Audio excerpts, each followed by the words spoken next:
우리는 지금까지 본문을 통해서 고린도 교회 성도들이 분열을 일으키며 교회를 어지럽히고 있는 상황을 살펴보았습니다. 그들은 성령의 일을 추구하지 않고 세상의 가치관과 시대의 유행을 추구했습니다. 그래서 세상에서 유행하는 수사학을 동반한 설교를 목회자에게 요구했죠. 자신이 좋아하는 목회자를 자랑하고 내세우며 교회 안에 분열을 일으켰습니다. 그들은 그렇게 교회의 질서나 하나됨을 파괴해가고 있었습니다. 오늘 본문에서 바울은 그런 고린도 교회 성도들에게 그들이 누구인지 그들의 정체성을 다시 한번 가르쳐 줍니다.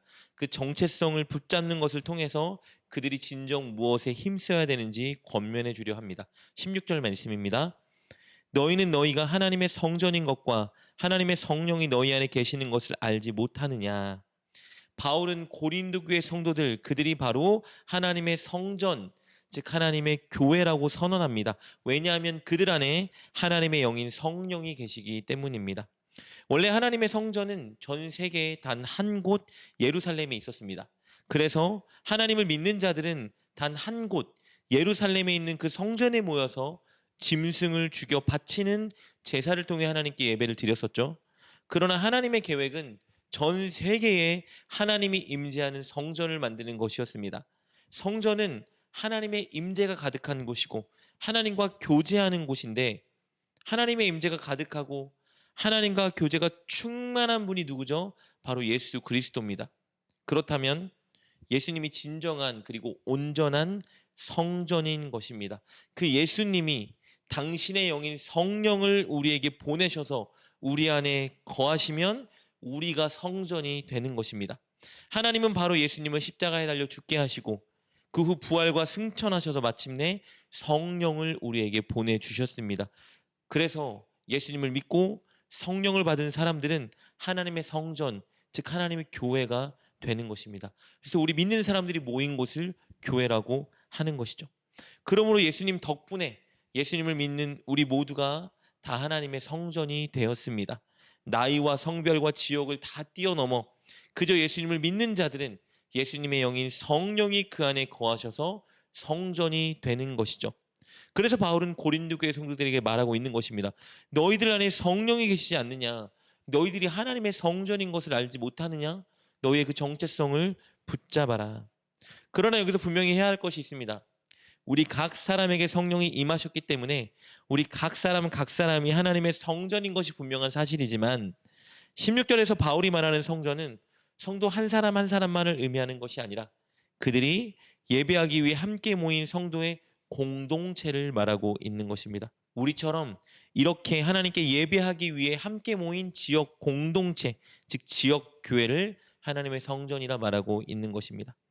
이렇게 고린도 교회 성도들에게 그들이 하나님의 교회라는 것을 밝힌 바울은 그렇다면 그 교회를 과연 무엇으로 채워야 되는지를 다시 한번 일깨워 줍니다. 17절 말씀입니다.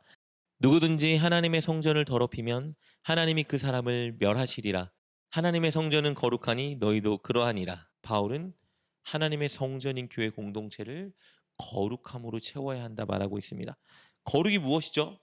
거룩은 세상과 구별된 하나님의 속성입니다. 거룩이라는 단어는 원래 하나님께만 붙일 수 있는 단어입니다. 세상과는 완전히 다르고 구별된 하나님의 속성, 하나님의 성품, 그것이 거룩인 것이죠. 그런데 하나님은 당신을 믿는 백성들에게 내가 거룩하니 너희도 거룩하다 말씀하셨습니다. 인간이 거룩해지는 방법은 오직 한 가지입니다. 우리 안에 오신 거룩하신 하나님의 말씀에 순종하며 사는 것입니다. 거룩하신 하나님께서 가르쳐 주신 마음과 뜻과 가치관을 내 마음과 내 뜻과 내 가치관으로 삼고 거룩하신 하나님께서 명령하신 말씀을 실천하며 살 때 우리는 거룩해지는 것입니다. 다른 어떤 것, 세상의 가치관, 세상의 방식, 세상의 유행, 사람들이 기대하고 추구하는 것, 그런 것들이 아니라 오직 하나님의 뜻과 말씀을 추구하며 따르며 살 때 우리는 거룩한 존재가 되는 것이죠. 그렇게 교회가 하나님의 마음, 하나님의 뜻, 하나님 나라의 가치관을 추구하고 하나님 말씀에 순종할 때 부정하고 타락한 이 세상을 치유할 수 있습니다. 변화시킬 수 있는 거예요. 하나님께 돌이키게 할 수 있는 것입니다. 다른 이들도 결국 성전으로 만들 수 있는 거예요. 그래서 교회는 거룩해야 하는 것입니다. 성도는 거룩해야 하는 것이에요. 당시 고린도 사회는 완전히 타락과 부도덕의 집합체였습니다. 수많은 종류의 우상이 가득했고요. 성적인 타락과 부도덕이 만연한 곳이었습니다. 이런 고린도 사회를 구원하기 위한 하나님의 무기가 고린도 교회였습니다. 교회인 성도들이 세상과 다르게 거룩하게 살아갈 때 교회는 썩어 빠진 고린도 지역의 소금과 빛이 되어 그들을 구원의 길로 인도할 수 있었던 것이죠. 그것을 위해서 하나님께서 바울을 통해 고린도 교회 성도들을 구원하신 것입니다. 그런데 고린도 교회가 변질되고 타락하고 있었던 것입니다. 세상이 추구하는 철학을 쫓아다니며 철학 사상에 물들었고 세상이 열광하는 웅변가들을 따라다니며 목회자들에게도 그 능력을 요구하고 있었습니다. 그렇게 완전히 세상에 물들어 세상의 지혜를 추구하고 있었지만 그들 스스로는 성령의 사람이라 착각하고 있었던 것이죠. 그래서 바울은 다시 그들의 정체성을 가르쳐 준 것입니다. 너희가 성전이다. 그러니 거룩하라. 그리고 바울은 이어서 그들이 다시 성령으로 충만해지고 거룩하기 위한 실질적인 방법을 권면합니다. 18절 말씀입니다. 아무도 자신을 속이지 말라. 너희 중에 누구든지 이 세상에서 지혜 있는 줄로 생각하거든 어리석은 자가 되라. 그리하여야 지혜로운 자가 되리라. 바울은 먼저 그들에게 스스로 속이지 말라 권면합니다. 세상의 지혜를 쫓아다니면서 세상의 방식과 가치관에 물들어가면서 스스로 성령의 사람이라 하나님의 지혜를 가졌다 착각하고 속이지 말라는 것입니다. 스스로 유괴일에 빠져 살면서 성령의 사람이라 생각하지 말고 자신을 바로 점검하고 진단하라 권면하고 있는 것입니다. 그리고 그들에게 도리어 어리석은 자가 되라 권면합니다. 이 말은 스스로 하나님의 지혜를 모르는 어리석은 자라 여기라는 것입니다. 왜요? 하나님의 지혜를 모르는 어리석은 자가 됐다라면 그것을 인정한다면 무엇을 하겠습니까? 다시 하나님의 지혜를 알고 그것을 채우기 위해 노력하겠죠. 이것에 힘쓰라고 말하는 것입니다. 즉 바울의 이 권면은 하나님의 참된 지혜인 십자가에 못 박힌 예수를 다시 중심에 모시고 성령님께 순종하며 살라는 권면인 것입니다. 예수님을 마음에 모시고 그분의 뜻과 가르침을 따를 때 진짜 지혜로운 자가 될 수 있습니다. 사랑하는 여러분, 오늘 본문을 통해서 우리는 중요한 교훈을 얻을 수 있습니다. 저와 여러분은 하나님의 성전, 즉 하나님의 교회라는 진리입니다. 그래서 우리는 오직 거룩함으로 우리를 채워야 합니다. 우리는 그저 예배 때 한 번 모여 예배드리고 헤어지는 그런 존재들이 아닙니다. 우리는 거룩한 존재입니다. 하나님의 뜻, 하나님의 마음, 하나님의 말씀을 마음에 새기고 그것을 실천하여 이 지역사회에 진리를 전해야 되는 사람들입니다.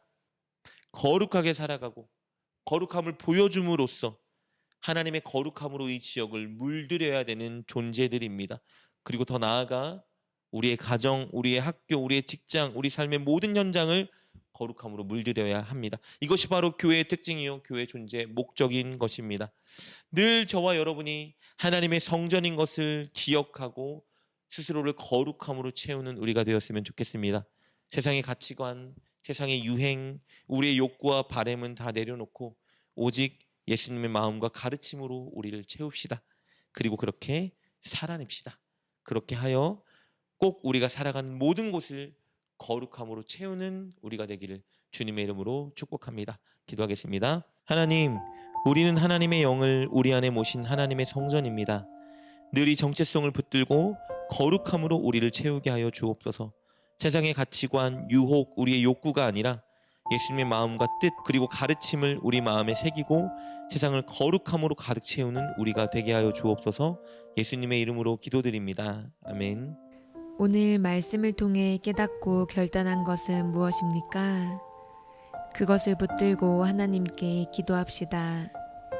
그리고 그렇게 실천하며 하루를 살아가는 여러분 되시길 주님의 이름으로 축복합니다.